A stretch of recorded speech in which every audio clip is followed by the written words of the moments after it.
Aš seniau labai dainuodavau duše. Ir man žmona sako, blemba, bet kaip tu skambi, afigenai yra. Iš dušo, sako, iš perspektyvos virtuvėj negamina ir duše dainuoja. Aš įskau, nes daug reverbo. Nes aidas duše dažnai būna.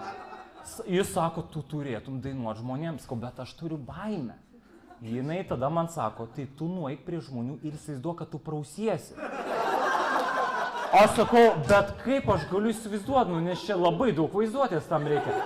Sako, o kur tu, pavyzdžiui, nori dainuoti? Aš noriu dainuoti sąmoningam žmonėm. Tai tu realiai prausiesi, tu valaisi. Ta akimirka, kai man pradėjo tekstas dinginė dainuojant, aš norėjau tiesiog užmigti ir po savaitės atsikelti, kai bus viskas praėję. Taip mano žmona sprendžia problemas. Bet kadangi aš esminė jos problema, po savaitės atsikelia. Tas pats.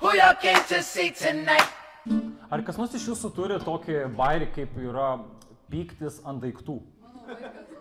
Tavo vaikas turi? Aš gal tavo vaikas tada? Laikas žaizdų negydo. Todėl, kai mano vaikas įsipjaus, aš bandysiu, kad ir kokio gylio jis įsipjaus, aš vis laik bandysiu užsiūti iš karto.